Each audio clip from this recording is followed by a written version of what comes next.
Hello and welcome everybody. I am Paul Cheon, and today we will be doing a cube draft at some point. But before I head into the cube draft, there was a big event that occurred this past weekend. Now, this is coming out a day after you would expect it to because I already had a video going out on Monday just because I knew that after the Arena Championship, I'd be very, very tired. So this is basically kind of my post-game thoughts, if you will, with the entire tournament. So, yeah, I think if you've been following this content, I did get to play in Arena Championship 8 this weekend, and it was the first big tournament that I've played in the last 8 years. And let me tell you, all of it was awesome, but also I just forgot just how brutal it was in terms of the time that you want to put in to actually have success in events like this. And before I go on, I will have these timestamped. If you want to skip this part, I will have the draft earmarked as well afterwards. But getting back to this, I will say I got so lucky in being able to find the team that I was able to for this event. You know, most people don't even have teams for this event. There's only 50 people qualified, and a lot of people probably just play Arena by themselves. And I was very lucky for Adam Adelson from Team Heavy Play Rampant Growth to reach out to me when he found out that I qualified and, you know, kind of wanted to join up. And then I got Seth Manfield onto the team, which is obviously great because he's probably the best player that was playing in this tournament. And then we got Liam Kane as well, who is also a pro in his own right. So I think we had one of the better teams, just the other three guys, not myself. And that really helped a lot. In the beginning, I tried out a bunch of different decks. I was pretty high on Dimir Bounce, which ended up performing pretty poorly. And if it wasn't for my teammates, I likely would have not played Phoenix. And I probably would have played like Dimir Bounce or Azorius Control. And who knows how I would have done there. Now, the story of the weekend, though, of course, was Mono Red, and likely should have played Mono Red. The reason why we chose to play Phoenix over Mono Red this weekend was mainly because we thought that, at least with some of the other players in my team, that given the field, they thought that they should try to utilize whatever edge they had with their experience of the format in general and wanted to play something that had a little more play to it, or a lot more play to it. Phoenix is a very hard deck to play perfectly. I made my fair share of mistakes over the course of this weekend. I rewatched my games and I definitely made a bunch of mistakes, but it's also a hard deck to play against. So a lot of people will also make mistakes playing against you. So that's why we chose to play Phoenix. We knew Red was going to be popular. If you take a look at our sideboard, we had a bunch of cards. We had a bunch of cards in our sideboard here for Mono Red. Chandra's Defeat, Red Cat Melee, Double Ether Gust, changed the equation. So we did modify our sideboard for the matchup, but ultimately, with 9 Mono Red decks being submitted, 8 made day 2. 6 of the top 8 were Mono Red decks. 4 of the top 4 were Mono Red decks. So it turns out a 90% standard Mono Red deck is the best deck in Pioneer or Explorer. And that's pretty wild. That's just shocking and just shows to you how powerful that Mono Red package is in general. So, yeah, shout out to Chris Lindquist, I believe. A super friendly guy. I played him. He actually knocked me out of day 2. But he was a super friendly guy. Congratulations on winning the whole event. And of course, your third child. So shout out to you. Big props. Super nice guy. And very happy for his win. So, yeah. But going back to me and my results, I made top 16. And that is way better than I would have expected, honestly. It's been so long since I played in a very competitive setting such as this. Of course, I've commentated a lot of Pro Tours in the past, so I have put in a lot of time. And just over the course of the past year and a half or maybe 15 months, I know that I've gotten a lot sharper just because I've been playing Magic every single day, whether that's limited or constructed. It doesn't matter. A lot of those skills cross over. If you just play Magic every single day, you're going to do well for the most part, as long as you just put the time in to prepare yourself for the other format. And, you know, I don't know if many of you know this, but historically speaking, a lot of my success in Magic the Gathering has been through constructed. Most of my Grand Prix top 8s and my whatever other accolades I have are mostly from constructed. So, you know, I can play constructed. It's just the reason why I chose to play limited as a content creator was just because I thought watching or doing drafts is just much more dynamic and every draft feels different. Whereas I felt if I moved into constructed, well, I mean, you know how it is. It's like if I want to play Is It Phoenix, there's only so many Is It Phoenix decks I can post before you get bored of that. And so I just felt like there was a little less room for me to, vary the type of content that I can showcase to all of you. Now, I've dabbled in some constructed in the past, but of course, we try to keep it 99% limited, and that's the plan moving forward as well. So today, I'm going to be doing a cube draft, and then starting Wednesday, Tarkir is going to come out, so you should fully expect it's going to be out on the early access event. I'm part of that, so I will be posting a daily video basically as soon as that comes out, so we can get a jump head on that format. So yeah, going into the tournament, man, let me tell you, the nerves. I felt like I was playing my first Pro Tour again. You don't understand. This is a $250,000 prize pool with 50 players. The expected value for each player is $5,000. That is insane. The EV of a Pro Tour is like half that, maybe less. And so there is a lot on the line for this event. And I put in, at least 150 hours, 120 hours, something like that into just gameplay, testing, thinking about the format, which is a lot considering that, I still have this full-time content thing I had to do. And then, of course, the week before I was on spring break. So I was super nervous kind of going into this. And when I won my first match, oh my gosh, I just felt so relieved. I was cheering. And then when I played my second match, I played against a Quintorius combo deck. In game 3, my opponent resolved a Thought Distortion, took every spell out of my hand. Every spell out of my hand. Tell me if this is good against the deck with all spells. Let's take a look here. Target opponent reveals their hand, exile all non-creature, non-land cards from that player's hand and graveyard. They resolved this, and I won that match. That's right. They resolved this, and they had a Quintorius in their hand. They played it. The turn they played it, I top-decked Otawara. So I fizzled their combo for another turn. But on the next turn, they could have replayed the Quintorius and tried to go off again. But instead, they choose to play a Wrath. And then I was able to stabilize because I had an Artist Talent in play. And I mean, nobody was in the house. I was screaming at the top of my lungs. It was great. And this is why competitive Magic is great. And that was just the start of what was an incredible run in day one of the event. I ended up going 5-2. In day one, which put me as the 4 seed, which locked me basically into the top 16, which gave me $7,500, an invite to Pro Tour Final Fantasy in Las Vegas, and the potential to win a lot more. So once I made it into day 2, and I knew I made it into day 2 and specifically into the top 16, I felt like a lot of the stress was gone. Because if you finish last place, you only get $1,000. If you make it to day 2, that's $5,000. So that's such a big pay jump, where at that point, I'm like, I'm playing with house money. I got the invite. I got a decent chunk of cash. For me, I got $7,500 locked in. So I was feeling a sigh of relief. My only hope from then on was just avoiding mono red. And guess what happened? I played mono red. Mono red absolutely smashed the tournament. My opponent just, I couldn't find an Arclight Phoenix in the top 30 cards of my library in both games 1 and 2. So you're not going to win games if that happens, or especially game 2 rather. And also it's a bad matchup. So not only do I have to draw really well, they have to have somewhat awkward draws for me to even be favored in that matchup. So unsurprisingly, I fell. I quickly lost. It's single elimination in day 2, and I finished top 16. So now I'm qualified for Final Fantasy, and I'm not sure what to do. I talked to my boss, spoke to my boss, Greg. He's the one who runs the Pro Tours, and he was like, you can play the event if you want, but of course, I'm already kind of locked in to cast all the Pro Tours and the World Championship. So I have a tough decision to make. Financially, it makes a lot more sense for me to cast these events. Not only do I love casting the events in general, but it just, like the flights are covered. Just it makes a lot more sense for me to cast the event. But there is a part of me where it's like I got my competitive juices flowing again, and when is the next time I'm going to be qualified for one of these events? So it's kind of a close call. I'm not sure what I'm going to do. I think I'm still leaning towards commentating the Pro Tour, but it's Pro Tour Vegas, man. It's in my backyard. I don't even have to worry about booking a flight.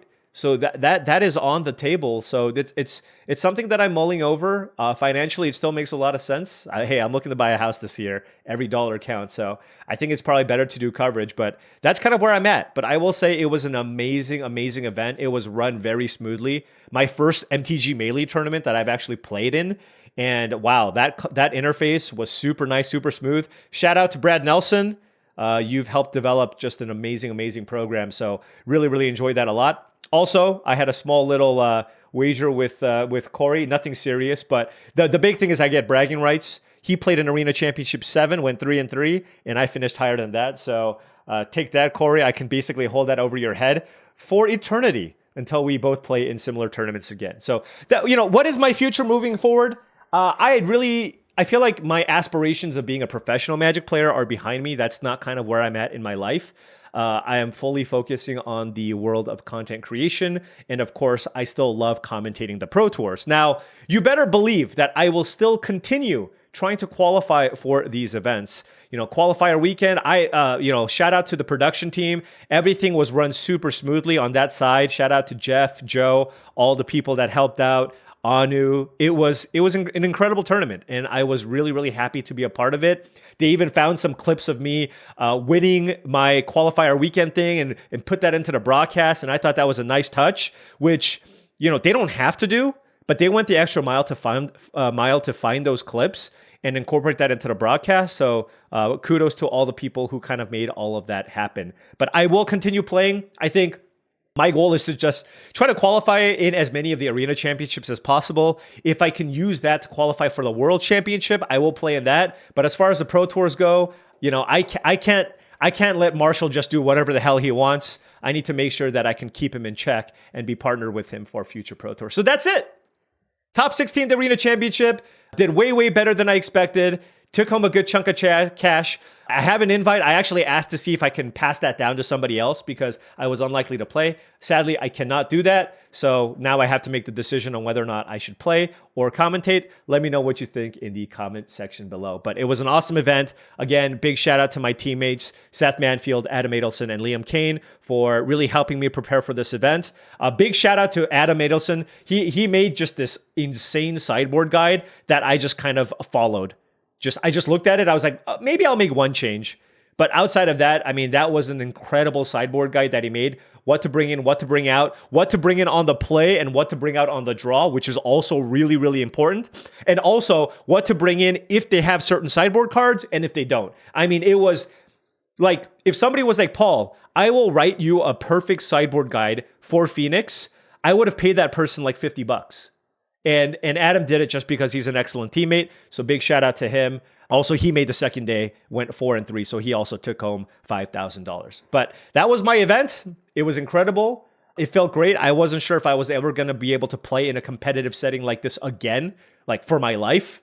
And the fact that I was able to somehow accidentally qualify for the Arena Championship because I wanted to make a Golgari video for qualifier weekend for content, and then somehow using that and leveraging that as an invite into this event, and then somehow making it into the top 16 of this event. It all just kind of happened. And now there will be no more accidental qualifications. If there's a qualifier weekend, I will try and put some time in to qualify because I want to be playing in those arena championships once again. All right. Well, there you go. That was a long little tangent, but I just feel like I don't get to talk about this that often. And so I hope that you appreciate at least some of the insights. There's no chlog, but this is kind of my final thoughts on Arena Championship 8. Hope you enjoyed that. But of course, it's only been like 14 minutes. So we have a lot more time. And I want to finish things off with an Arena Cube Draft here. And let's get to doing that. So let's do that. And of course, like I said, Tarkir videos coming out tomorrow. You know what I'm kind of feeling? Some aggro. I haven't really drafted aggro in a bit, or in this Arena Cube Draft specifically. So let's head into that. Now, before we head in, of course, this video is brought to you by TCGplayer.com. Get your pre-orders for Tarkir booster boxes in now. Click that affiliate link in the description below if you wanted to buy some Tarkir booster boxes, or any Magic the Gathering singles. Also, make sure you check out heavyplay.com for premium Magic the Gathering supplies and accessories. If you want top-of-the-line deck boxes, playmats, sleeves, dice boxes, live pads, and more, heavyplay.com is the place to go. heavyplay.com/paulcheon for 10% off your first order. All right, here we go. Like I said, I'm kind of feeling some beatdowns, but I'm not entirely sure. What does this card do? Tome of Gadwick. A quick creature gets +1/+0 and has Ward 1. Whenever a quick creature attacks, conjure a random card from Tome of Gadwick's spellbook into your hand. So you don't want a lot of creatures with this. Ponder. Okay, so it's like for a spells that... Oh, you basically draw a card. That's pretty cool. There's also Ruby Collector. What is this? Okay, I think I'm going to take one of the alchemy cards. Ornithopter Paradise is fine just because I do think this is kind of like a battle cruiser style type cube. And Robber the Rich is also fine, but this is also an alchemy card. When in doubt, take the alchemy card. And this one is in the more aggressively slanted color. So let's take this and see if I can just draft a beatdown deck here. Like I said, sometimes you feel like beating down. And you know what? Luminarch Aspirant is great. Fantastic, fantastic 2-drop. Now, I do want to make sure that I get good mana fixing. Flooded Strand would be an excellent card to take here, especially if I want to go red-white aggro and get Sacred Foundries and such. But I do think Luminarch Aspirant is a premium 2-mana creature, so I want to take it here. Rabblemaster, also a totally fine option here as well. But now we have nice 1-mana card, 1-mana creature into a nice 2-mana creature here. And let's move forward. Now, pack 1, pick 3. We have a couple of interesting options. A lot of good cards. There is Split Skin Dull. It's okay. Certainly gets you some value. There's Aven Interrupter, but it's double white. And I don't think I want to be mono white. So I don't know that I want to take the Aven Interrupter, although it's a solid interactive creature. And then there's also Pearl Collector. 3 mana for 3/3 Death Touch lifelink. If I gain 4 more life, I get to conjure a Pearl into my hand. But like I said, I think I want to be a little more aggressive. And this is really good if I'm red-white. So why don't we take Inti? I do think Inti is better than Split Skin Doll. And see if we can draft a nice little red-white beatdown deck here. Moving into pack 1, pick 4. There's Voice of Resurgence and Bristly Bill if I wanted to move into green-white as an aggressive color combination. There's also Mana Tide, which is pretty nice. I don't care too much about the Banalish Night Counselor. What does this do? 1 mana, 2/1 enlist. When this enlists a creature, you get a 1-time boon with... When you cast a creature spell, that creature enters with a +1/+1 counter on it. I mean, maybe I just take it. Like, maybe good 1-drops are hard to come by. I'm also looking at Journey to Nowhere as just a really solid way to remove my opponent's threats. But maybe I just take the creature. You know what? I take it back. It's an alchemy card. It's an alchemy card. How can I go wrong? All right. And now I'm going to take Flage. I think this card is incredible. And I do like Virtue of Loyalty. Marsh Flats is also fine. But this is just a removal spell that in the late game also just can win you the game. This also has a really high win rate. And so I'm going to take the Flage here. And red-white aggro, here we come. I do like the Evangelist. This is a totally fine top-end creature here. So let's take that as our 3-mana creature of choice. I'm going to put the Flage in the spell slot. But in general, for red-white, you just want to be curving out. So you just want to make sure that you have really good creatures. But of course, if I see a Sacred Foundry, I'm going to take that very, very highly, along with any red or white fetch lands. Fetch lands also, of course, getting better with this Flage that I have. Okay, moving on to pack 1, pick 7. Oh my goodness, it looks like somebody else is doing the aggro thing. Because this is a pack with a bunch of blue cards, some random green cards. I mean, this is not like a great pack in general. Hostile Investigator. I guess I'll take Eiganjo. Just a perfectly fine land to take. And oftentimes when you draft red-white, you end up with too many playables. Granted, we're kind of like soft forcing this archetype, so maybe that's not going to be the case. And then if you can have any land that taps for mana and gives you utility in some way, it's always a welcome addition. Also, we have a legend here too, so you can get the discount. All right, pack 1, pick 8. Okay, some interesting cards here. I'm curious if this card is actually good. It could be. Whenever one or more non-toy creatures... So you get a token every turn when you attack, which is good. I don't really care too much for Stoke to Flames. It's kind of heavy on the red. It's fine removal cell. Grim Lavamancer can be okay, although right now we don't have that many spells. Although with all the extra fetches, it could be good.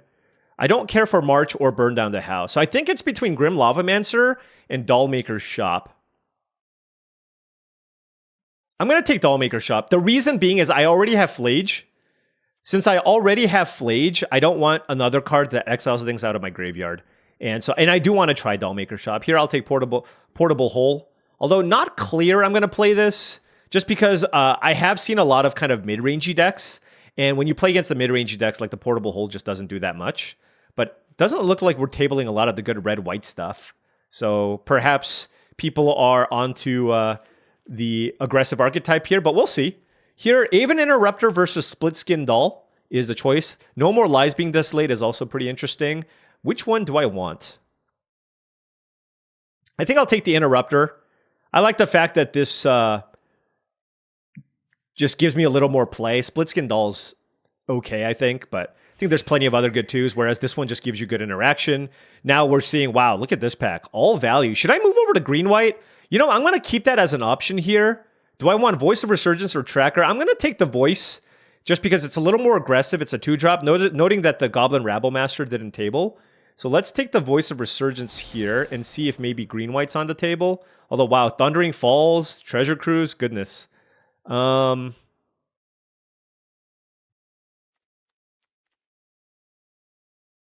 take Thundering Falls, I guess, in case I end up in that direction. But yeah, I guess red-white aggro is just being cut off here. But you know what? I don't care. It's Cube Draft. Who cares? Jace the Mind Sculptor or some Fox thing. But anyways, I'm not going to take that. What do you do? You Manifest Dread. Okay, that card's okay. Chrome Mox is actually really interesting. Wait. Chrome Mox? It's like the only Mox you can draft. This card's got to be good in red-white, right? Being able to go turn 1 Inti or Luminarch Aspirant. You know, Spellbinder's fine. Bulwark Ox is fine. Lurrus is also... No, Lurrus isn't that great here. Yeah, I'm taking Chrome Mox here. Let's go. Play 16 lands in a Chrome Mox seems totally fine here. All right, moving on to Pack 2, Pick 2. No good aggressive creatures here. Like I said, I have a Flage and an Inti. Ruby Collector is only really good if I do end up in red-white. There is a Bloodstained Mire, though. I think I'm just going to take that here. This is kind of a blink of a pack. I don't really want to take Fanged Flames this early. Didn't see that much black. Tameo would be interesting. I did see a bunch of blue and white stuff. But you know what? I think I'm just going to take the Bloodstained Mire out of this pack. And move on and hope we can get some red and white cards. There is a Draconautics Engineer and a Rip Apart. These are both fine 2-mana plays, but I think I'm just going to focus on my mana and take the Arid Mesa here. And just make sure that I have really rock-solid mana fixing. And you know what? I'm just going to probably stay the course here. Moving on. Pack 2, Pick 4. This one is an awesome pack. Impetuous Lootmonger is great. What do you do? Jewel Mine Overseer. 3 mana, 3/3. When it enters, conjure 7 cards, name 7 dwarves on top of your library. Okay. They perpetually gain when this creature enters, draw a card. Then shuffle. At the beginning of your upkeep, exile the top card you may... Wait, so you get to just play infinite 2/2s? There's also Smuggler's Copter.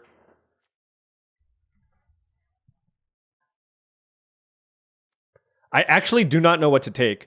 I think generally in spots like this, in general, when in doubt, take the cheaper card. I think the Lootmonger is pretty good. You know what? Maybe I'll take the Copter, though. You know what? I'm going to take the Copter because I'm not 100% sure if I want to be red-white. Maybe that's incorrect, but I do think the Copter is also really, really good. It's an evasive creature. It fills up my graveyard for the Flage.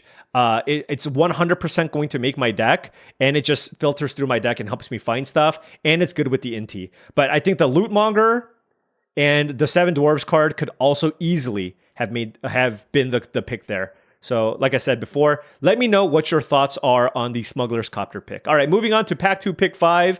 Don't really care about the Devastator. Sunblessed Healer is whatever. Overlord of the Mistmoors is also in a red-white aggro deck. It's fine, but I think I'd rather just have more cheap, aggressive creatures early and then just have, be able to take some interaction. I think I'm actually just going to take Burst Lightning. I think I'm in the market for just like a good removal spell and a good burn spell to clear the way. So I think this is a fine card to take here, just because the other cards feel very replaceable, honestly. All right, moving on here. Yeah, would really like a red-white dual land here if possible. We have Savai Triumph. That's really not the red-white land I want because it comes into play tapped. Here I'm looking at a Braid or Sarah Paragon. And I don't mind Paragon, actually, at the top end of my mana curve. It's also really nice when you have a bunch of these fetch lands as well. So I'm going to take that over the Abrade. There's less artifacts that you have to be mindful of because this isn't Vintage Cube. So let's take the Paragon here and still focus on most of our white cards. Ooh, and now we have Blade Splicer, Gideon Ally of Zendikar, and Royal Eruption. I think Royal Eruption's probably a little bit too weak. Blade Splicer's also not great. I'll take Gideon. This is another good top-end card. So I don't know how many good top-end cards here there are, but this one is pretty nice. And so now we have two good solid 4-mana plays here. And now we really want to focus on the lower end of our mana curve, which is why I took the Smuggler's Copter. I really think it was probably between the Smuggler's Copter and the... what was the other one? The Impetuous Lootmonger. Here we have another Bloodstained Mire, Obliterating Bolt, and a Shove Aside. It's a 3-damage burn spell, but I think good mana is just too important. Let's just take another Bloodstained Mire here. Really need a red-white land, though. Don't care about Commercial District. There's a Lurrus that I can just cast, or a Bulwark Ox, which I'm not sure if this card's any good, but it is a 2-drop. I guess any 2-drop at this point is something that I should probably take. Showdown's also interesting, but it's a 4-drop. All right. I'll take the... You know what? I'll take... No, I can't take... The Bulwark Ox. Look, the Bulwark Ox was bad in Ether Drift Limited. I can't imagine it's going to be great here. Here, I will take Fanged Flames. I have enough interaction. This one comes into play tap, too. So yeah, I'll just take Fanged Flames in case I need a removal spell. Let me read this again. During your first 3 turns, it enters tapped if you were the starting player. So if you're on the draw, it comes into play untapped.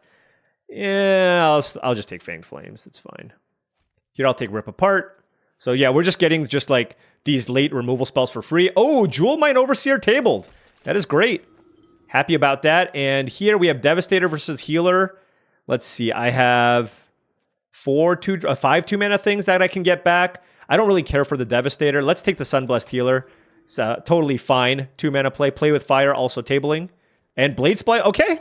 Okay. Well, I will say this. At least white aggro seems to be quite open here for us. All right, now we have Prairie Survivalist. It's an alchemy card, so I'm going to take it. Kellen is probably fine, but we're going to be a very, very white-heavy mana base here. So I think I should just make sure I focus on... Though if I have a preference, I should take the white card. 2 mana for a 0/1 flyer. At the beginning of combat, target creature you control perpetually gets +1/+0. Then choose a creature card in your hand. It also perpetually... Yeah, okay. I want to try this. I do like Esper Sentinel. I also like Legion's Landing. I don't want Day of Judgment. I know some people love Oracle of the Alpha, but obviously not something we're going to take here. We've got another Mox Collector here, but I think for me, it's like Legion's Landing or Esper Sentinel. I like both. I'm actually not sure which one to take. I think it might be the Esper Sentinel. They're both really good, though. But yeah, let's take the Esper Sentinel. I think, just in general, you play against a lot more spells, and you end up drawing a lot of cards off of this. And it's really good with the Luminarch Aspirant, but I think Legion's Landing is also good. If Legion's Landing or Bomat Courier tables, though, I'll be pretty happy about that. All right, moving on to Pack 3, Pick 3. Birds of Paradise. Okay, don't want that. A lot of good cards. 3 Steps Ahead, also good. There's a Wooded Foothills, and I think a Kythian for me. So which one do I want to take? I do have a bunch of fetches already. So I might just want to take the Kythian here as just another solid 1-mana play. Yeah, and especially because we're a heavy white deck, and I just wanted to really punish my opponents and have a good mana curve. I don't care what else is in the pack. I'm taking the Sacred Foundry. This is... The first Sacred Foundry is just... invaluable. With double Bloodstained Mire, now I have like infinite red-white sources. Pure Fear of Missing Out, Prismatic Vista would also be fine here. And Emerald Collector is fantastic, along with Teferi. But let's take the Sacred Foundry out of that pack. And move on. 3 Tree Battalion, please be good. It's an alchemy card. Look at the top 6 cards of your library. You may put a creature card with mana value 3 or less from among them onto the battlefield. Okay? Then conjure a duplicate of that card onto the battlefield. The duplicate perpetually has base power and toughness 1/1, but they'll put the rest in the bottom. Okay. I think that's okay. How many creatures do I have? 14. I think I just want to take this Thalia, though. Thalia seems awesome here. It's another good 2-mana play, and I already have 3 4-mana plays. So this time I will forego the Alchemy card and go with the Thalia here instead, just to have another really solid 2-mana play to play into my really good red-white shell here. Here, I don't think I care about Swift Spear. We're a very heavy white mana base. What does Soul Shredder do? Whenever one or more creatures dies, put a counter on this. Sacrifice 2 creatures, return this to the battlefield. No, I don't think I care too much about that. I don't care about Prismatic Ending either. It's a late Thoughtseize. There's an Elegant Parlor, but I'm not sure I should be playing it. I'll take it just in case. But given that I have the Sacred Foundry, I'm not sure that it should make it into my deck. There's another Arid Mesa here. There's Maul of the Skyclaves, which is fine. Warren War Leader is also just fine. Thraben Inspector's fine. I'm just going to take another fetch. Let's just get perfect mana, right? Let's just get perfect mana. Oh, Path to Exile. Yes, please. That is a removal spell I'm very happy playing. And now we have Brimaz, sure. Can probably play that card. What was the other card? Oh, Legion's Landing. Somebody took that one. This is not an Elder Dragon War deck. I guess I'll take Bomat Courier, but not sure if I'm going to play it. Oh, Wooded Foothills as well. Okay. Well, I will say this. The Flage is going to be so good. And basically, after we crack all of our fetches, remand with 3 cards left. Come on, guys. Have some respect for the game. Like thinning out 1 land out of your deck doesn't mean much. But when you have 5 fetch lands, that could change the equation. Absolutely. 1, 2, 3, 4, 5, 6, 7, 8, 9, 24 cards. Okay. Honestly, Swift Spear could be playable. Like, I'm not playing Kellen ever because I'm not going to have green. And that could also be playable. All right. So we have excellent mana fixing. And we'll just see. I always do this. Anyways, let's figure this out here. All right. So this is what we have. I actually do think I'm going to play this. I think there are going to be instances where I'm going to want the second white source. I have a bunch of double white cards, and I have 3 red fetches, and I'd like them to all be able to get a second white. So I will play the second white source, and we can probably just cut like 2 mountains, 3, 4, 5, 6, 7, 8, 9, 10. 10 red sources, 4, 5, 6, 7, 8, 9, 10, 11, 12 white sources. That's a lot. And we have the Chrome Mox. 4, 5, 6, 7, 8, 9, 10, 12, 14, 15, 16. Oh, I can probably play 1 more land? I don't know. Should I play? Is this a 17 lander? Yeah, I'll just play 16 plus the Mox. Do I want the Plains or the Mountain, though? I think I'll just add another white source here. We're just super heavy white. And then now we have a gazillion cards to cut. Like I said, I don't think Portable Hole is good main deck. Play with Fire is kind of suspect. Let's go Dollmaker's Shop. I do like that one. And I think I could use another top-end card. So Showdown at the Scalds also seems fine. Welcoming Vampire seems pretty good here. I feel like everything triggers it. So that card can be okay. Don't think I love Play with Fire. I'd rather just have a removal spell that just kills more things. And I guess I could use more interaction if I play against more creature decks. So let's try these 2 removal spells. And this gives us access to 7 spells, and then everything else is a creature. So now we just have to cut 5 creatures. Is it just all of these creatures here? Yeah, the Swift Spear looks pretty bad. The Courier might be okay. Maybe I just don't care about the removal and I just want more creatures. The more I look at the Dollmaker's Shop, it looks like it just doesn't put enough pressure, and getting the 6 mana just doesn't happen that often. I think I'd rather just play the Sunblessed Healer as a fine 2 mana play. It just, hits reasonably hard. And then in the late game, I actually have a good number of things I can get back, which is pretty nice. Brima seems okay. Also just kind of an old school card, which I like. And the Warren War Leader is also a nice way. When you have this many creatures, both of these seem good. The Vampire also seems fine. So then maybe I just cut these 4 cards on the right. Yeah, let's just cut all of these. All right. Look, I could be sitting here forever trying to figure out all the final little cuts, but this is what I'm going to go with. We have Path, Burst Lightning, and Flage as basically our only ways to get things out of the way. But we do have lots of ways to kind of pump our creatures, so I think this is fine. I just don't love any of these removal spells, which is kind of why I'm not playing them. And if you were to ask me which one the best removal spell is, It's probably Fanged Flames, just because I don't think I care too much about the Disenchant. I think I'd rather deal in... You know what? Fine, let's play a Fanged Flames, okay? I might really regret this. I'll cut the Brimas, I guess. I think it's the worst. The Welcoming Vampire gets me some value. This one's harder to cast, and I have a good number of 3-drops already. So I think that's the one. It's either that or a 4-drop, but...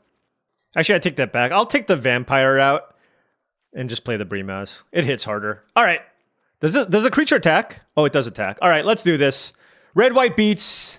Let's see how this goes. All right, now before round 1 starts, just wanted to say that if you've been enjoying all of this content and wanted to support the channel in another way, my Patreon is the best way to do so. That's patreon.com/paulcheon. Big shout out to all the patrons. I really do appreciate all of your support. Access to the Patreon gives you access to my Discord channel, which I think is a really great way to get join an excellent community looking to get better at Limited, just like all of you. All right, let's go. Opponent on the play here. Wow, no 1 or 2 drops. I do have a Burst Lightning and a Surveil. I'll keep this on the draw. I have a red, white land and a Plains here. This is why, by the way, like, the red, white lands are just so, so important. All right, let's play this, see what they do. Robber of the Rich. Ah. Okay, so then I was going to get a Surveil land, but I think it's better to just get a Sacred Foundry here and just kill it.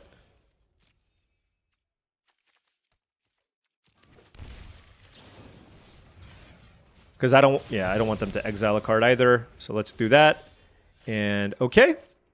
Well, we have all 3 drops. We have lots of 2s, by the way. And we were on the draw here. Opponent with Welcoming Vampire and Arid Mesa, perfect. So which is the best creature to play here? I feel like this is good a little bit later. Brimas probably does the most damage here.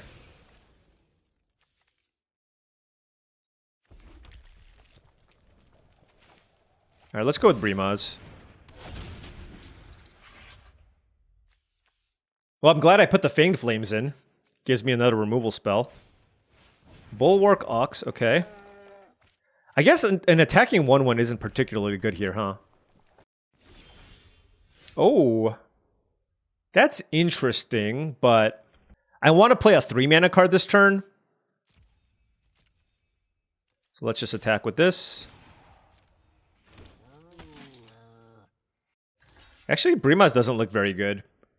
I mean, maybe it's better than Welcoming Vampire, but yeah, let's play the Sanguine Evangelist here. Because I can trigger the Battle Cry where I get the token, and then the token gets +1/+0 as well. And then if I get Luminarch Aspirant going on the Evangelist, that can also attack through everything else here.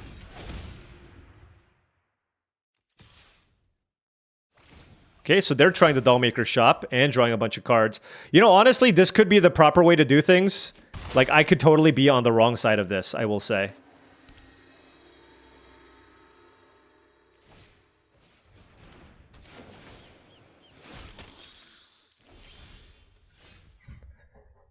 Oh, this is really brutal, though. Yeah, this sucks. This really stinks. The thing is, they can flip the Porcelain Gallery and then just kind of take over from there as well.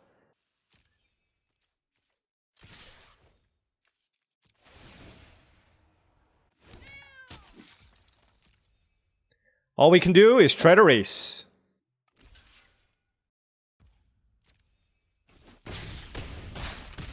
Okay. And then I can I'm gonna pass. And basically my plan here is to ambush that Welcoming Vampire, because they're gonna attack with it. And so obviously if they play a spell, it's even better. But basically, like, they're gonna attack with the Vampire. I flash this in, and then hope to get good blocks in. Okay, never mind.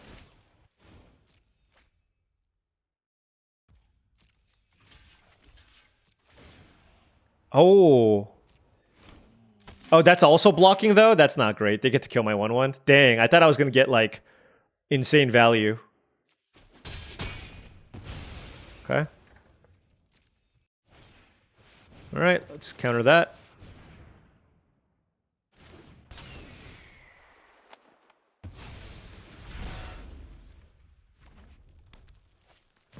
Ocelot Pride. Did they gain life? Oh, they did. Oh, no. Yeah, that's just game over. That is game over. Well, you know what? My opponent's at least showing me how you're supposed to draft the red-white deck, so we'll take this as a learning experience, I guess. How do we come back from this game? Goodness. They're going to flip this, and it's going to be way too much. Let's play Showdown of the Skulls and see what we get. Okay, we got 2 removal spells.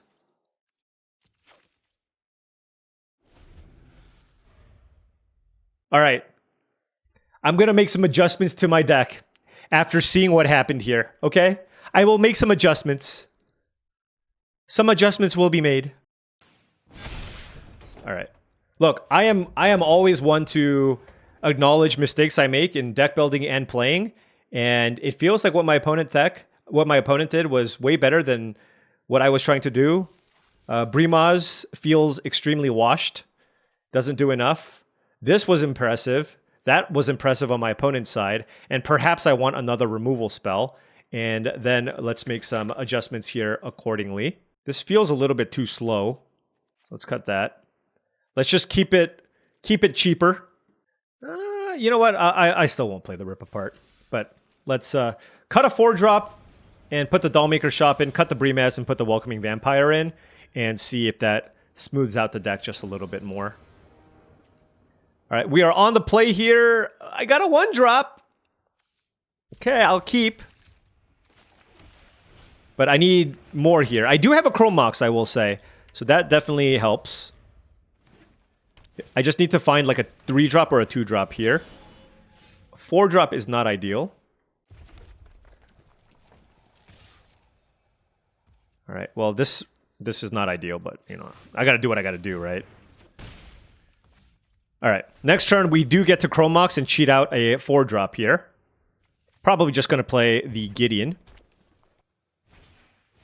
Lumbering Whirlwagon is a very nice one.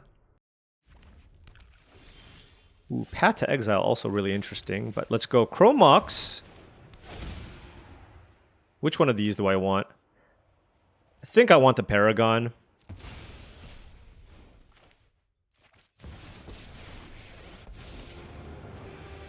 I will defend the weak at every opportunity. Make evil scared again. All right, let's hope they can't find a big creature to crew the wagon, because that would be very bad for me. Okay. They did not, so that's good for me. They're going. What are they going to do, though? They can't kill my Gideon. So this is not that good for them. Like, playing Chandra... Like, it's not going to be too hard for me to kill the Chandra. Okay, they missed on Thragtusk. Yeah, I mean, I guess the War Leader would have been better. But it's fine. Let's see. When you attack with 3 or more creatures, I get a Mox. So I tick this up. And send everything at Chandra. Yeah, that's what I do.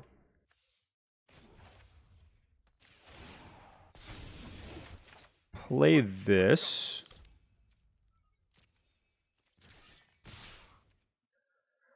Okay. Wow, that was a quick concession. Maybe the War Leader was better and keep the Paragon away. The thing is, I have a bunch of fetch lands and a bunch of cheap things, and I felt like against red-green, having a 3/4 flyer would have been a little bit better than the 4/4, but I think it was close. I do know that I wanted to keep the Path to Exile, though.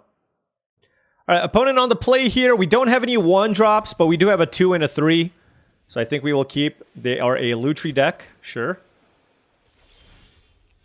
Let's play Wooded Foothills, and I'm just getting an Elegant Parlor right away.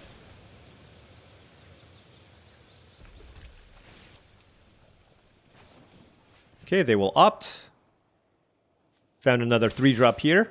If it's a Plains, do I keep? If it's a Mountain, I don't. Burst Lightning, I will not keep.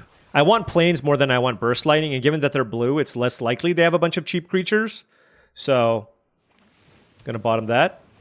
Oh, it looks like they're gonna have a 2-drop here, though. Dark Confidant. Can I get my Burst Lightning back? Whoops. It's fine. Inquisition? What? Some Dimir mid-range nonsense here. Okay, it's okay. We have two. The nice thing with this hand is we have two good 3-drops. So, you know, if they take the Vampire, then I'll play the Blade Splicer. That's totally fine for me. What I don't want them to do is kill my Aspirant. Like, I want to be able to deal damage to them, put them in an uncomfortable spot so that the Dark Confidant actually kills them. Wow, Arid Mesa, huh? In your blue-black deck? What are you, some kind of 4 or 5 color Dark Confidant deck? That's got to be good for me, right? In general?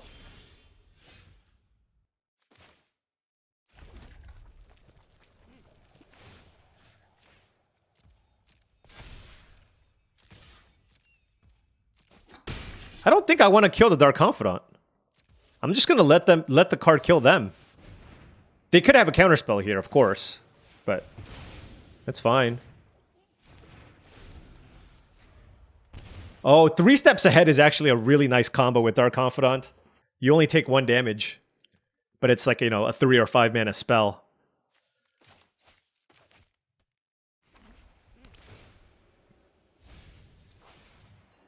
They need to kill this Aspirant, though. That's the thing. Okay, that's one way to do it, yeah. So they can just pitch 3 cards here and make this big enough? Okay, fair enough.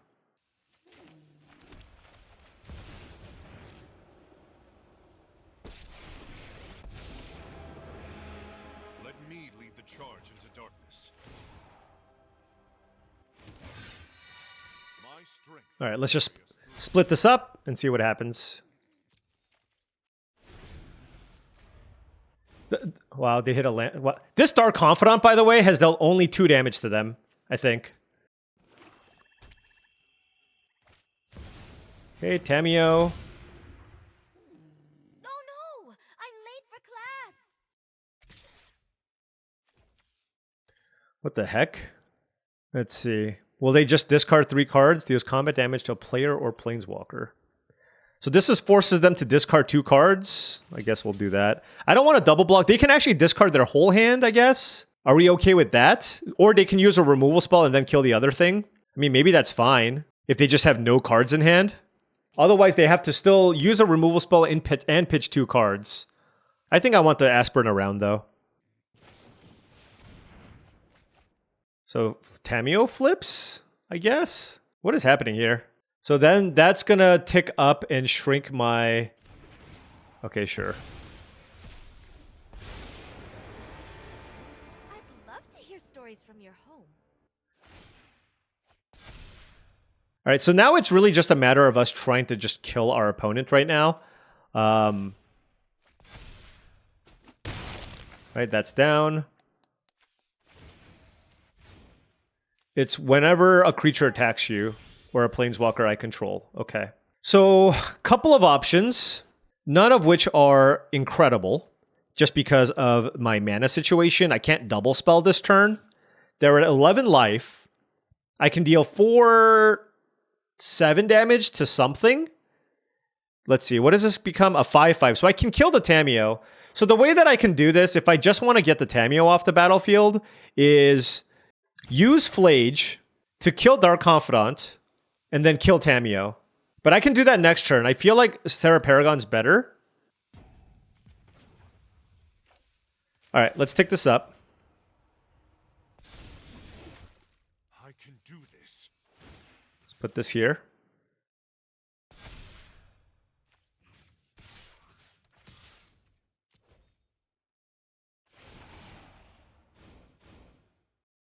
Okay.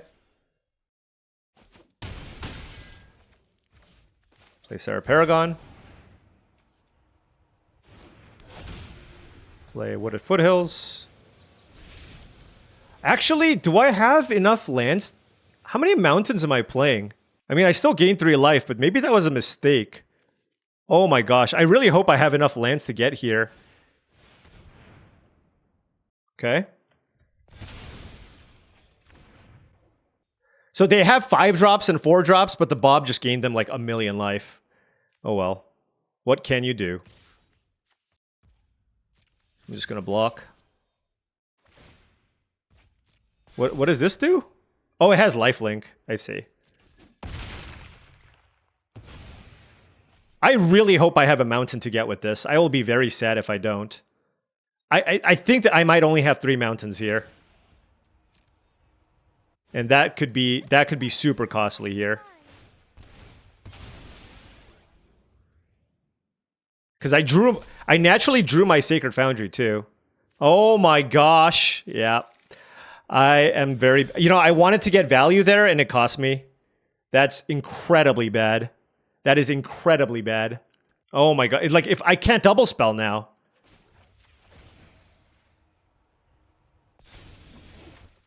Let me turn the tide of battle.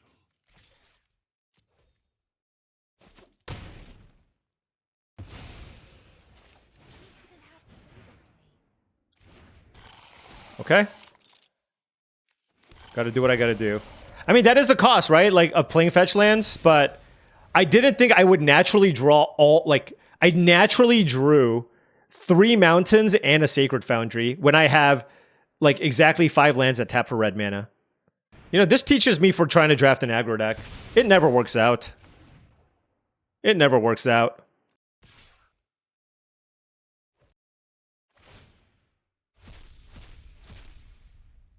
Also, Psychic Frog is just a totally busted Magic card. Yeah, like, maybe the better thing to do is kind of do what my opponent did. I don't know about Dark Confidant, but just, like, maybe a slightly more proactive build and go with that.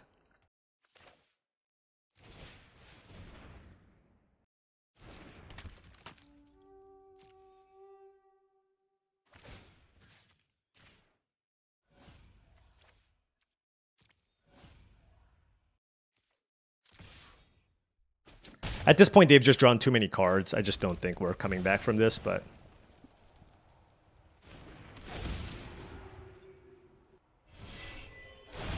Alright, we've got lots of 7 dwarves in our deck. But this is a good time for the 7 dwarves. Wait, they just passed the turn? Oh! Okay. This doesn't quite work the way that I thought it did. Okay. So they have enough cards in their graveyard. So right now, I just don't care to do anything other than just, like, pump my flyer and pump the Flage. There's 5 cards in my graveyard. No attacks.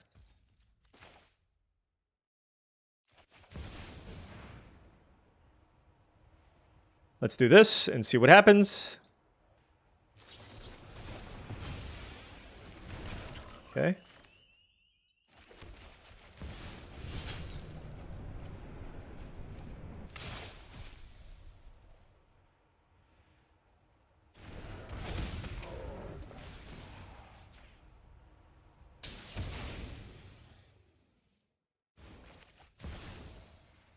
I don't know. It gives me another permanent. I don't know if there's any point to playing it, but hey, I didn't draw it at least. Whoa, Bloodthirsty Conqueror. Whenever an opponent loses life, you gain that much life. That is good. I have a flyer right now, though. I can block it for 1 turn.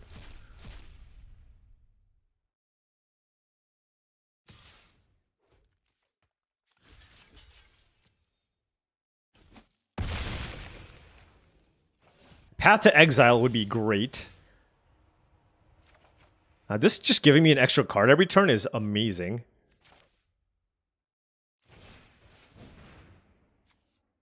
What did I take over? A Smuggler's Copter? Sure. That's fine, I guess. Bloodstained Mire gets me nothing. Okay, you know what? Maybe I should play an extra mountain. Oh, man.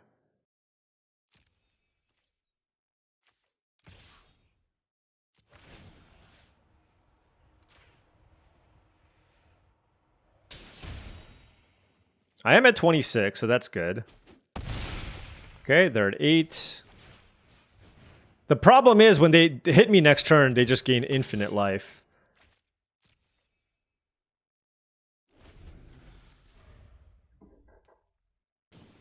Okay, you know what? Somehow, like, them casting Memory Deluge at this point in the game, it's like, that's not that bad, right? It could be a lot worse. Okay, so I can tap one of these 2 creatures to turn this into a 4/2. Whenever you cast a creature spell, I get a counter, sure. All right, how much life would you like to gain? Do you want to attack with both? They go to 23. I have an attack for 11, 12, 13, 14, 15, 16, 17. So, and then 20. It's close. Oh, they're just like pitching everything? Caustic Bronco, Felia. Okay. They've gained 15.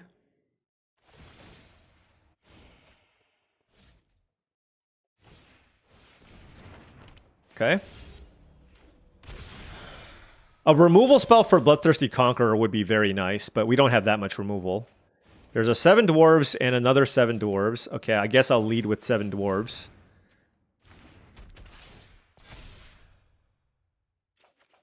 Oh, I forgot that they all pump off of each other. Okay. Might as well.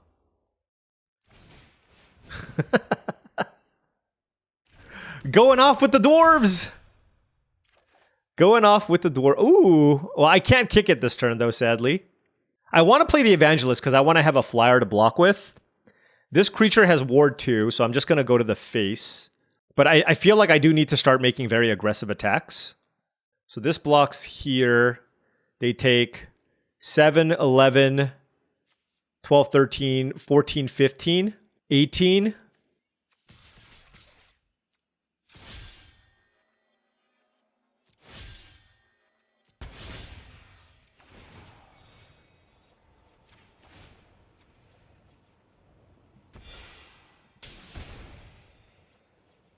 Yeah, I mean, I know they're going to block the Jewel Mine Overseer, but, you know, this is... I'm trying to get in for as much damage as possible here. Yeah, the problem right now is, like, if they have any way to kill my Thopter, I'm just dead. But what can I do? Psychic Frog got us good. And, yo, Gix's command also was very good.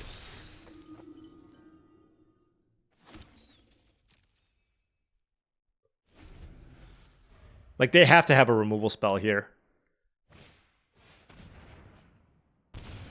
I guess the only hope is, like, they just never had a removal spell. Like, they just didn't draft removal spells. But they've just looked at so many cards. 6 cards left in their deck. And we haven't seen a single... we've seen Gix's command, that's it. Wow, they just didn't find anything. Oh my gosh. Choose a pile to put into my opponent's hand. You can have that... Okay. Oh my gosh. Like, can we potentially come back here? What? I was already mailing that one in. I was just playing my cards. Holy cow. Okay. Anyways, let us make a slight mana adjustment here. Just that. And move on. We still have like 11 white sources plus a Chrome Mox. I cannot believe we won that game. Like, our opponent just played no removal in their deck at all. All right, opponent on the play here, but we do have a pretty good hand, so gonna keep this. Turn 1 Kithian, probably. Ruby the Collector is actually not the one you want to play turn 1, probably. Just doesn't have that much power, but I do think it's pretty good. We have turn 1 Kithian, turn 2 Thalia, turn 3 Ruby Collector with a potential pump. Or I can just attack with both and then keep up Indestructible. All right, blink of an eye. Ooh, I almost played the mountain. That would have been bad. Let's go Kithian.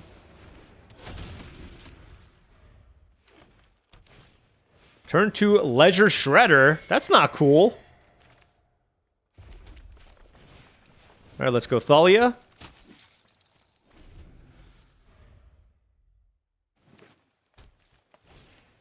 Oh, geez. These creatures block so well. What am I to do?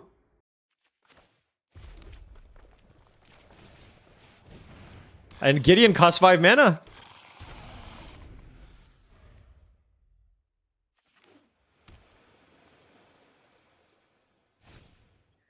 Lava Spur. Oh, they must have Nadu in their deck. Okay. How do I want to do this? My mana is not great. Because I can... What does this do? Okay. They also have 2 mana up and they can activate this.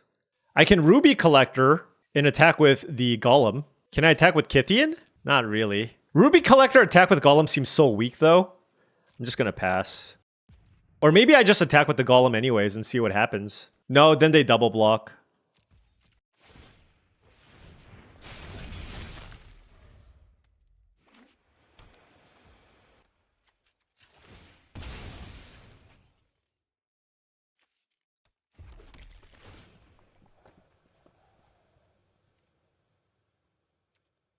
That seems like it would be good at some point.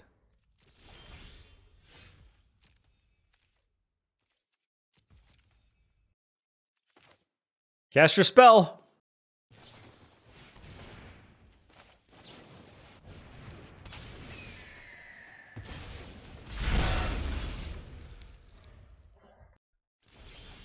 Okay, so they got a 4/4 though, so it just it's still really, really hard for us to attack. It's still very, very hard for us to attack. They just got a 4/4 coming in. And I just don't have... Alright, Gideon it is. What is this, just like a blue-green counterspell deck?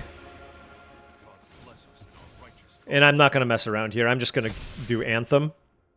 And I still don't have great attacks just yet, but we are setting up, so that's good. I think having an emblem here seems really, really good. It's just going to help things line up very, very well for us. That Chromeho Seed Shark is a problem.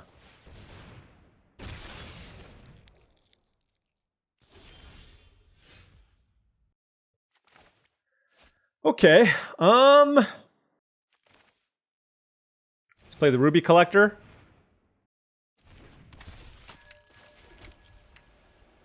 And then now I'm just debating which creatures I can choose to attack with.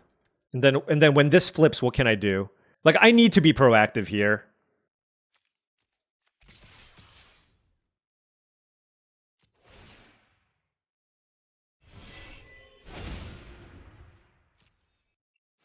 Yep. So what's going to happen is they're going to double block like my Thalia probably. Or, I don't know. I don't know how they're going to block, honestly. But we're going to at least be able to pump the Ruby Collector once. And then I'll give Kithian Indestructible.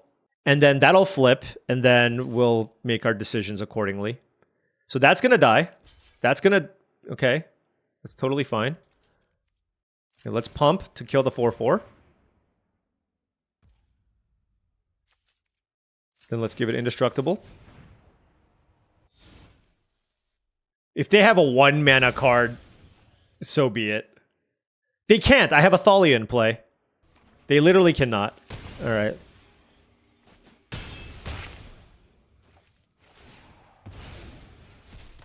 I can't play the Mox this turn, but I can... I gotta think here now. Target creature gets Indestructible. Yeah, I'm wondering if it's better to untap my Interrupter, or if it's just good to tick this up to 5 and force an attack from the Seed Shark. Let's do this. The reason why I'm doing this is this can block anything that attacks the Gideon, and I still have blockers here.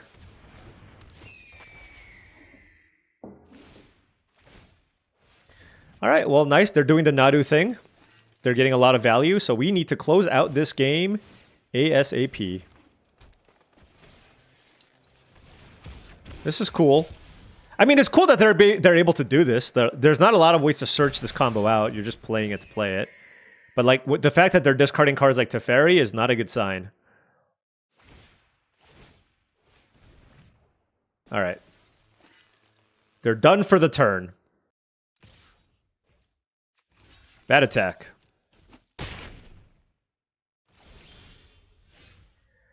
Alrighty. Sarah Paragon. I have Dollmaker's Shop, but I cannot cast it yet, is the problem.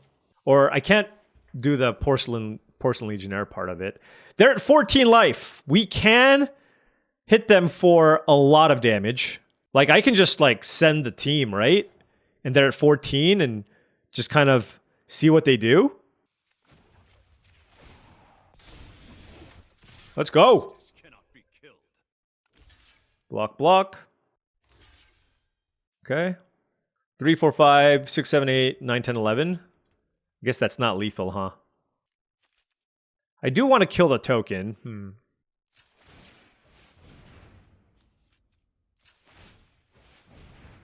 The question is, do I want to get them down to 3 here? Or do I want to just play like a Sunblessed Healer or something? Because they're going to be able to untap and just play a bunch of things. I can also use this to get something back. Alright, let's just get in for max damage. Alright, they're at 3. I guess I should have played the Mox first if that was going to happen. They're at 2. So the plan here is... Well, it depends on what happens, but I can Sunblessed Healer back the Ruby Collector. And if I do that... Oh, geez. Well, that's stupid. Oh, man. Okay. Do I have a haste creature? I don't. Oh, we just got Chandred. I mean, that is one way to get back into it, right? A sweeper. Yep.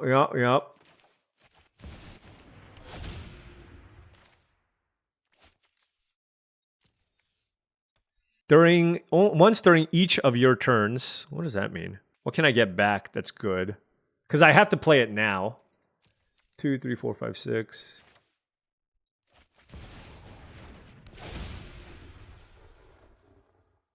Oh, this deals 3 damage, right? So I can get, like, Blade Splicer, I guess? Because that puts a 4/4 in play.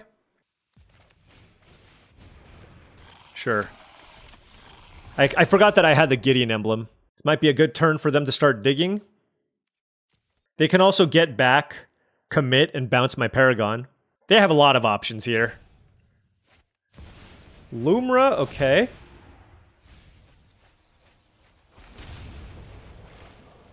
I guess they have a bunch of lands. This thing doesn't trample, so... Sure. Oh, it's got Vigilance, though, so that's good, yeah. Okay.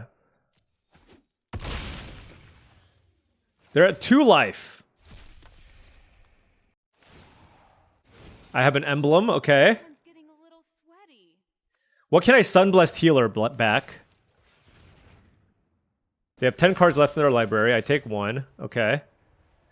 Now, if I draw a removal spell... Okay, well... I'm not that lucky.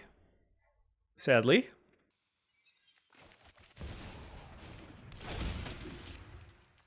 Okay.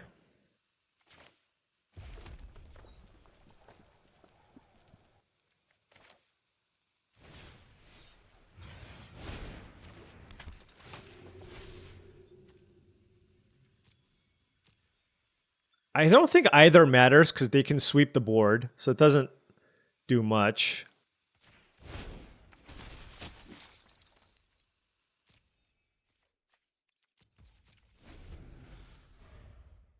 Maybe they deck themselves. Maybe that's the plan. Hey, you know, I'm committing to this aggro plan. It's just everybody's doing more powerful things, and I'm not sure what I'm supposed to be doing. There's probably a different way you're supposed to be drafting aggro. But, like, they're doing all of the sweet things here.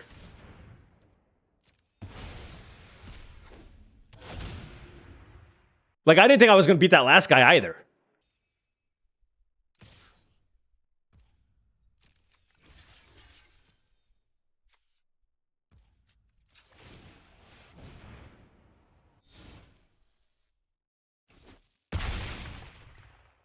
So I can turn them all into 5/5s. If I play Dollmaker's Shop, which is not enough. Birds of Paradise, sure. Honestly, I should probably just concede here, but... Let's get toasty. Double Emblem, you got me. I wonder if I can still find a Path to Exile here. Maybe I have a chance.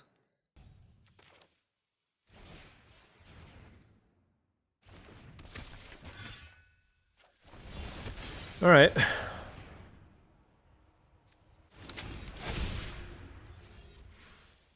So if I attack with everything, everything dies. Well, Lumra... No, the Nadu lives. Basically, I lose a creature, and Lumra dies. I'm gonna just wait.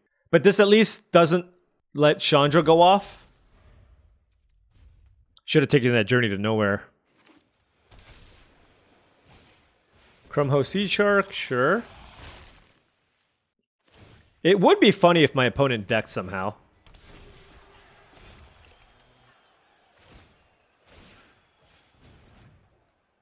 Like, what if they just can't kill me in time?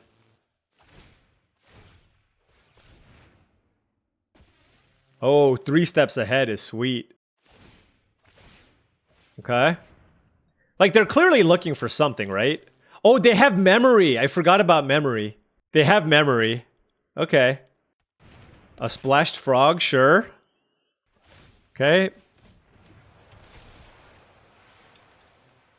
They can't really use the fetch lands. Okay, Psychic Frog is getting flying now.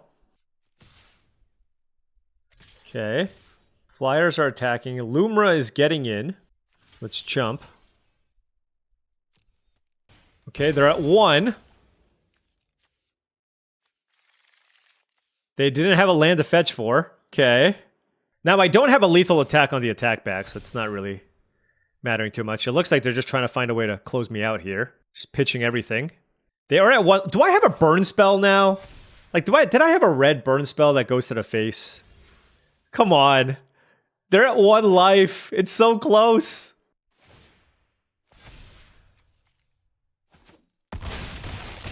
Alright.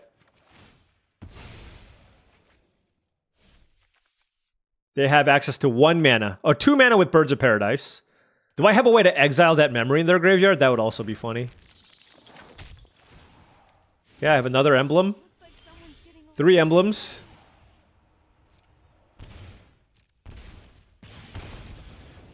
Ooh. So I can play 3, 4, 5, 6, 7. I have 8 mana available to me.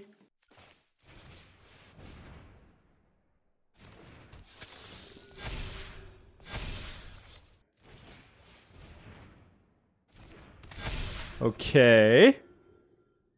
I have 4 attackers that are 8/8s. So what happens if I attack with everything? I can make another token here too.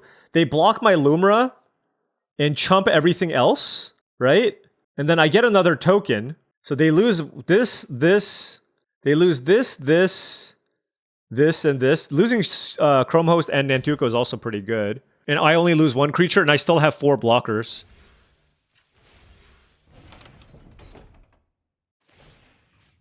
Oh, nice. It doesn't really matter, I guess. They're all lethal attackers. None of them gain life or anything.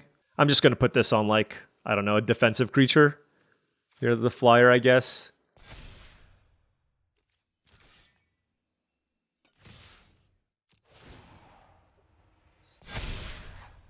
So, yeah, this makes them block everything.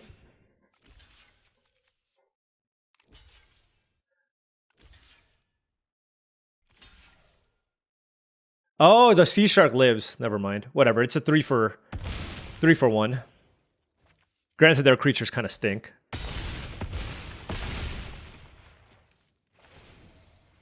Oh, I gained 2 life from this as well, which is pretty nice.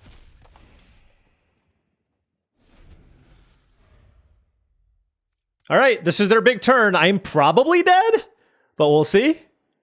I have 3 Chandra emblems, so I go to guaranteed 11. Can this go to the face? No. Honestly, if they cast Memory, I don't even care, right? That could help me on it, like, so it's fine. Oh, Bristly Bill. 1, 2, 3. How much mana? That doesn't. Okay. Another fetch. Okay. Okay. Oh, wait. If they target another thing, don't they? Do they deck themselves? What does this say? Oh, no, no. Never mind. There's no more Nadu triggers here. So they can cast Memory now. But they need to try to kill me too, I think. Otherwise they deck. So, well, so they have to... Either they kill me this turn or they Memory me. So if they kill me this turn, then they don't have to worry about Memorying me. In which case, they should kill my flyer. No, they cast Memory. I don't know about this. Okay. Because now I have more outs. How many legendary creatures do I have? 1? Okay, this is an interesting attack. This will block the Lumra. This doesn't even fly. We'll block Nadu. Then we'll double block the frog. Okay. Their fetch lands don't work. So they have 4 mana available. Why do they attack with the birds? So 1, 2, 3, 4 lands available. Okay. Okay. My hand sucks, by the way. I have a Gideon, I guess.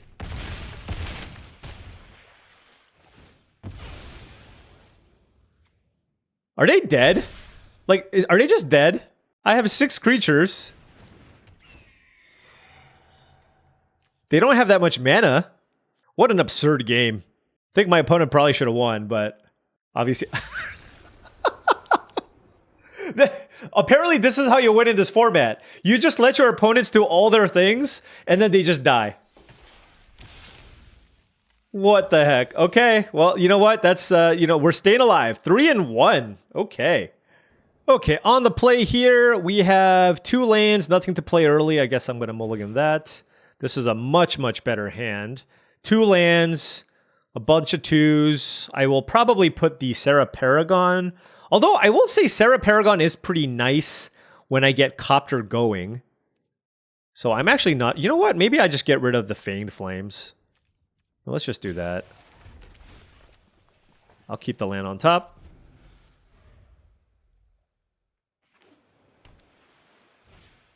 Agent of Rafine. All right.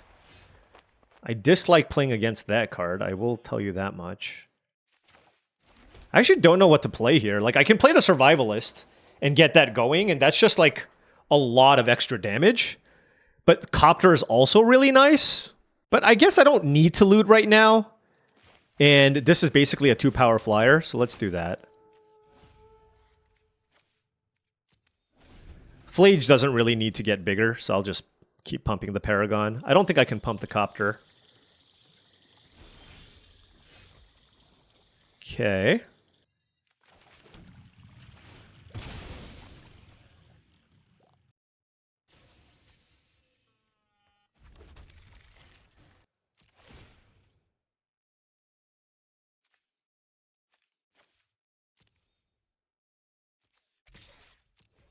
Yeah, getting this going seems nice.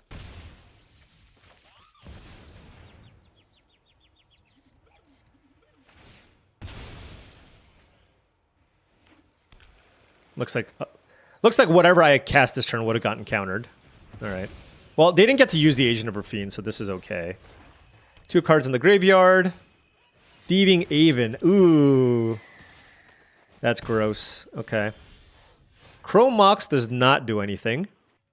So I can't attack with this, so let's wait. Let's do this.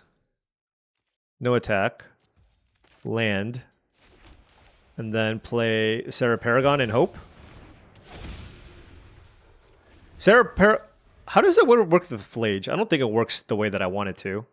But they're playing a Dimir control deck, and they played 2 really good alchemy cards and counterspell on curve. So we're going to be... If they play a removal spell here, we are in some serious trouble. Yeah. We are in serious trouble. Wow. Okay. Let us kill this. I'm surprised they didn't attack me, because I wasn't going to attack them either. All right.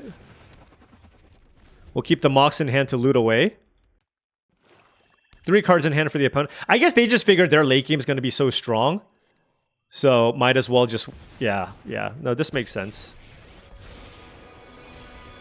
For the sake of the future, I will defend the past. Who's that? All right, let us try to kill this Teferi, although I'm not sure how. Sacred Foundry is not how. Oh, I can pump it. Yeah, perfect. There you go. Oh, I could have done that the previous turn, too. Well, no, then I would have tapped my thing. Let's kill Teferi. Yes. I would like to discard Chrome Mox. I'm okay with that trade. Okay. So what does this get? That this lets them draw an extra card. Okay, so this gets bigger too. I'm going to keep the land in my hand for looting purposes, but I will play this Kythian and pass. I can also give it indestructible.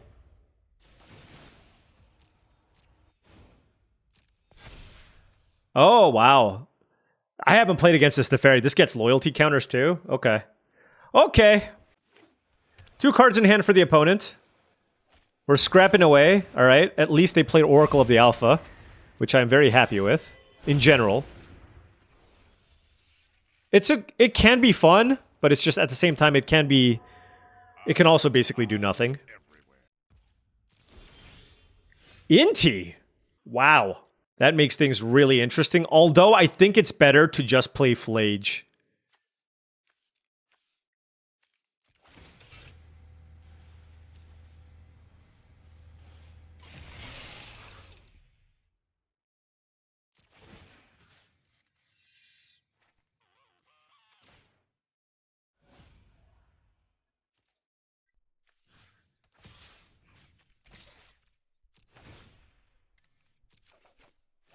That's also good.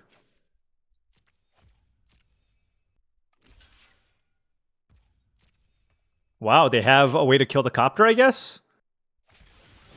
Okay. Well, Teferi dies, so... Or he's gonna die this turn. And we have a Flage in play, so... Obviously, good spot for us.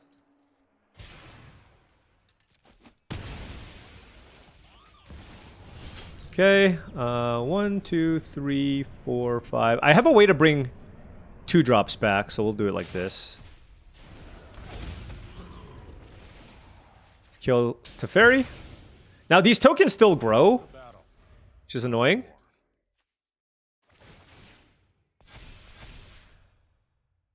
But they have 1 card, and at least we have a Flage in play.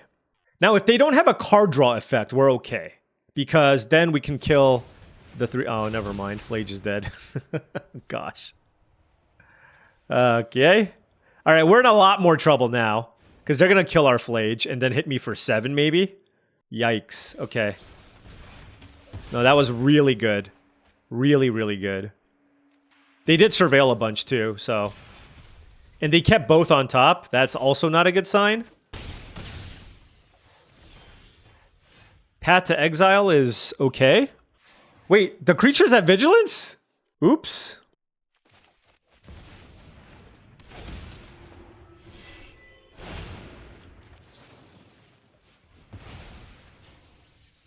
Remember, they went top. They went top, and they just searched their library. So that's actually really good for me. I was hoping that's what would happen. Okay, we hit a Ruby Collector, which is good, and a Welcoming Vampire. That's perfect. So let's go Welcoming Vampire into Ruby Collector, draw a card. Wow, that was a really good sequence there. And I'm going to keep playing my lands. I think I just have a lot of mana-hungry effects, and then we're just going to wait here. Like, obviously I have the Inti for discarding stuff, but still. At some point, they're going to draw Time Walk or Ancestral Recall, and it's going to be all kinds of bad for us. Really? Alright, I'll take it, I guess. We hit a land, and we hit a land. So, let's see. This is a fetch land, which is pretty nice.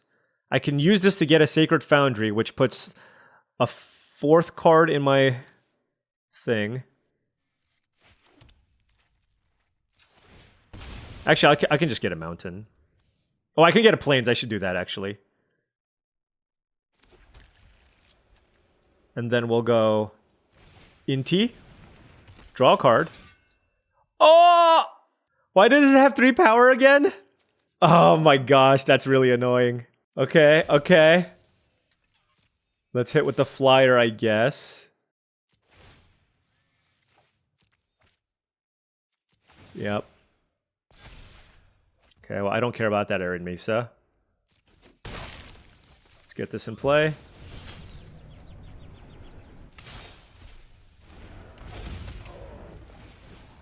Let's kill Snappy.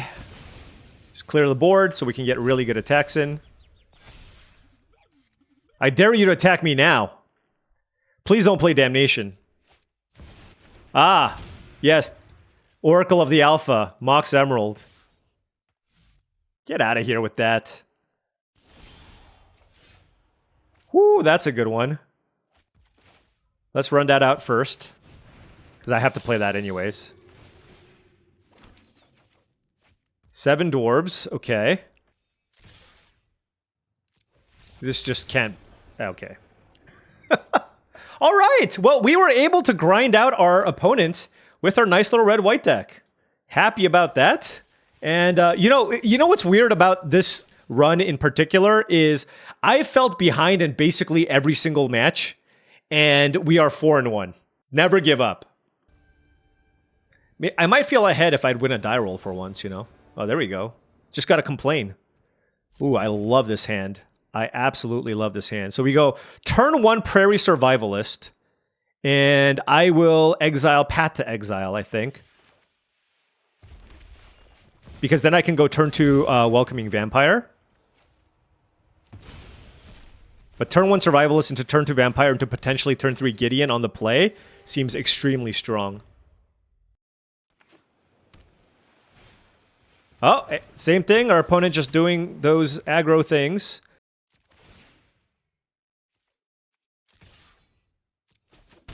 So I can play a 4-3 flyer or a 3-3 flyer. One of them lets me loot. This gives me the most upside. Like, if I play a land, Gideon, make a token, draw a card, that seems so strong. Or, look, here's where I'm at now. Any creature I draw, I play and draw a card, for the most part. Unless it's a 4-drop. Any land I draw, I get to play the Gideon. So with the Vampire and play land or cheap creature are both good. Yep. And what's interesting about this spot, though, is I want to play this first, because I actually don't want it to get bigger, because I want to draw a card here. So let's play the NT first. And then we drew the land. Now, I don't want to discard, because I do think my hand is excellent.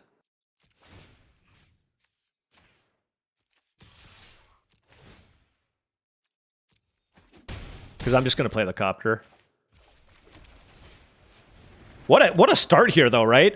This is what I was looking for when I had Chrome Mox. When I took the Chrome Mox, like this is the power of the Chrome Mox. Yeah, that's not gonna do it. I guess they need a land. I don't know. They're just dead, aren't they? Yeah. All right, there you go. Turn 3. We got a free one. We actually got a good one that time. Happy about that. I wasn't expecting an hour-and-a-half video when I thought I was gonna force Boros aggro, but. You know, I decked 2 of my opponents somehow. So now we're 5-1. All right, on the play again. I will keep this. Don't have a 3-mana creature, but hey, I have a turn 2 Prairie Survivalist, and then I also have the ability to Surveil here. So let's go ahead and get a Elegant Parlor.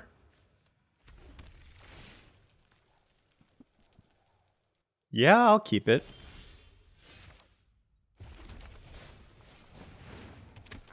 Like, any creature here I should just keep, right? It just... The value is just so good to be able to do that. Ooh, that's interesting. I feel like I have to play this. But I'm not sure which one of these creatures to pump. They would have killed this if they had something. So they could have a counterspell, though. Alright, let's just pump the one I'm going to play this turn.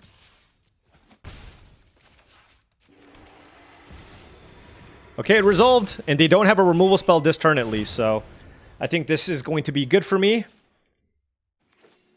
Oh, they played a land tapped. That's also really good for me. Now, I don't want to overcommit, but like, you know, this is something that I get to play for free, right?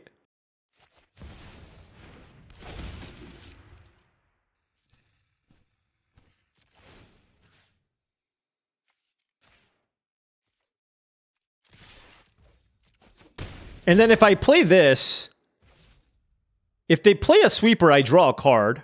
And I really want to find a land to play Gideon, so I'm going to play this. And, you know, also there's just a chance they don't have a sweeper, right? So that's what I'm going to do. But like I said, they could very easily have Damnation here. Or Toxic Deluge. Oh, it's just the house meld and we get to draw a card. That's phenomenal. But they do get an Anthem effect, but they're 3, 6, 7, 8. No, they're just dead. Okay, we're good. Now we can just go Gideon Emblem, and then I think that's just game. Together we can banish evil from this plane. I am blessed Sure. by the gods. 12 damage. Boom!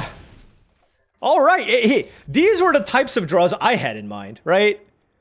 2-drop, 3-drop. Granted, my opponent didn't do anything till turn 4. But, you know, that's why you draft the aggro decks, to punish the clunky decks. And now we have 2 win-and-ins for a trophy. Man, I was feeling so down. I was 0-1, and I thought I was going to be 0-2. And then now we're somehow 6-1. All right. Obviously, we take it. Oh, no. My only loss was to an aggro deck, and we are now playing against another aggro deck, so we shall see. And I'm on the draw. We'll see what happens. Okay. Wow, turn 2 Aspirant. All right, well, let's go get the red-white land here. The Surveil land. I'm really happy with this Elegant Parlor, I will say. Here, I think I just want more action. I have 2 lands to go. I have a 4-drop in my hand, but like I said, I just want like ways to come back here. I'm just going to get that Aspirant off the battlefield first. Just make it so that that doesn't snowball the game. Next turn, I might... Well, we'll see. We'll see. Oh, Prairie Sur... Man. They are truly doing it. They just drafted the same deck, so...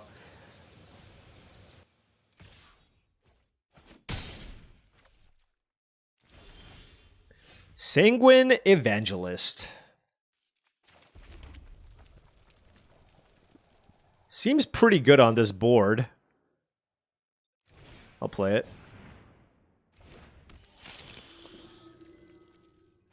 The next turn I can go Sarah Paragon and then replay a land, which is pretty good. Like with the Chromox. Like Chromox away, I don't know, Inti or something. But like right now this blocks their board very well. So if they don't have a way to push damage through, then I can just block both of their things. And if they use their mana for Kithian, I'm okay with that, right? Now, if they kill my Evangelist, that's kind of annoying. Warren War Leader, okay. Oh, attacking creatures get +1/+1. Is that what's going to happen? Oh, sure. Yeah, we drafted basically the exact same deck. And I need to find a way to stabilize this board. If I pump up the bat, that's pretty good. With the Luminarch Aspirant. I think that's better than playing the Paragon, because the problem is if I play the Paragon... maybe the Paragon's still pretty good. You know what? Let's do the Paragon. Okay, fine.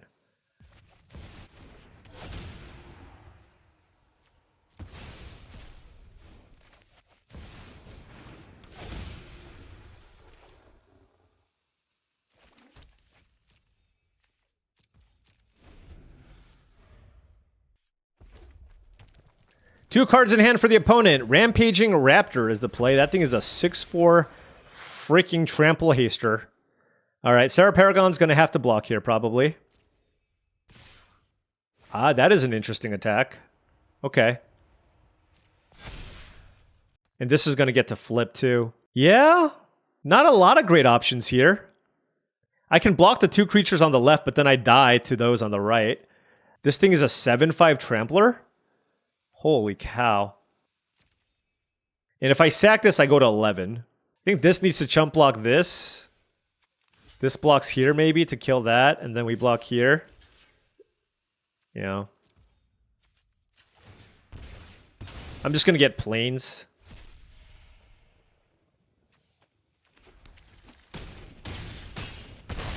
Alright, we're at extremely low life total.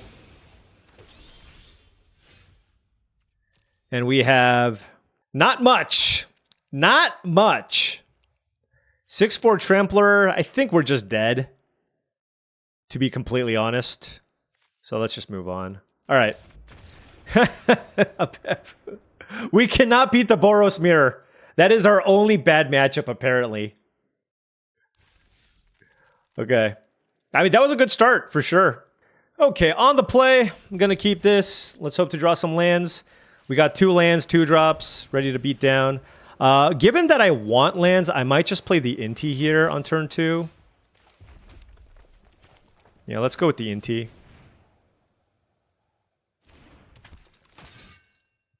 I want to give myself the opportunity to be able to find a land. Next turn is actually interesting. If I don't find a land, do I play Dollmaker's Shop or do I just discard a card? It's like I either guarantee get a 1/1 or I can play whatever spell that I hit off the top. All right, we're playing against a Triome deck and we had turn 2 Inti on the play. That's good.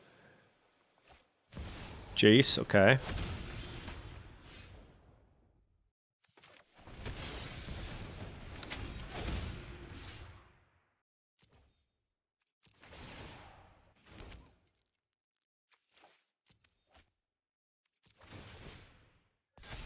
I really just need to cycle through my deck. So if I get to discard a card, dig 1 card deeper, and miss on a land, it's still fine. I get to grow the Inti, and like I just get to increase the chances of hitting land number 3. So I think that was totally fine. Do I love this spot? Absolutely not. Here, I probably don't discard anything. Well, you know what? Yeah, it's not worth it.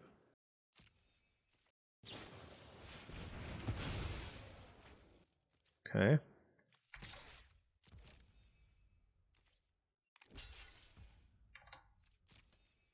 Never tap out. So you know the type of player that they are. Let's see. Yeah, let's get the Evangelist going. Like, the Vampire is very tempting, but this puts a lot of power and toughness in play. And it also makes it very, very likely for me to be able to trigger the Dollmaker's Shop. Which I think is a very problematic card for this, like, Esper control deck. But next turn, I can run out the Welcoming Vampire first and then attack. So that's certainly an option.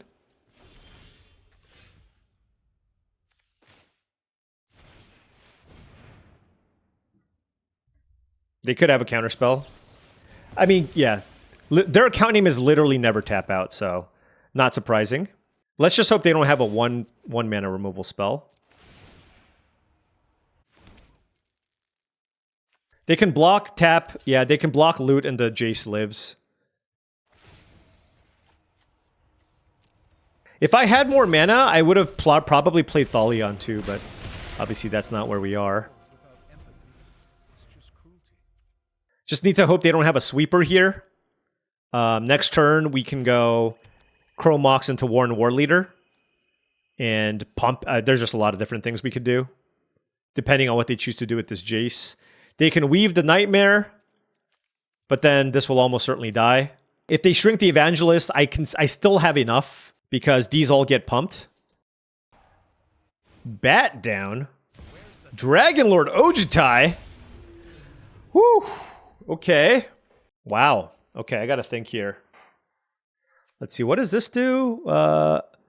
When you attack, choose 1, make a token. So I can stack everything the way that I want. And then I have to choose whether or not I want to kill the Jace or if I want to just go to my opponent's face.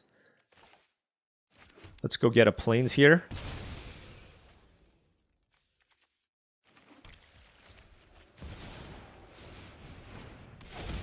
I can probably just make a rabbit. I think that's generally better. So there's no point in this attacking if I make a rabbit. One of the creatures gets blocked. Okay. So they block 1. Rabbit. I make a rabbit. Yeah, yeah, okay.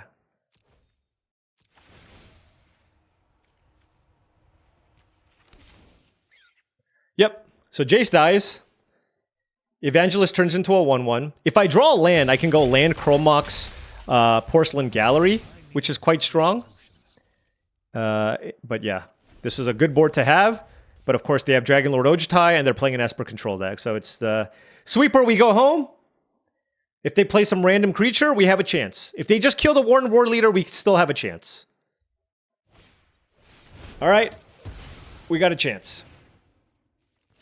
Land! No! Oh, that's actually not bad, though. Hold on.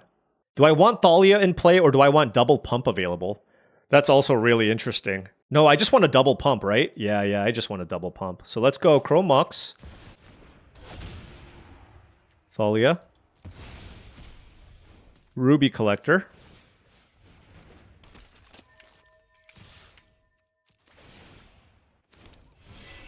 Get a Mox.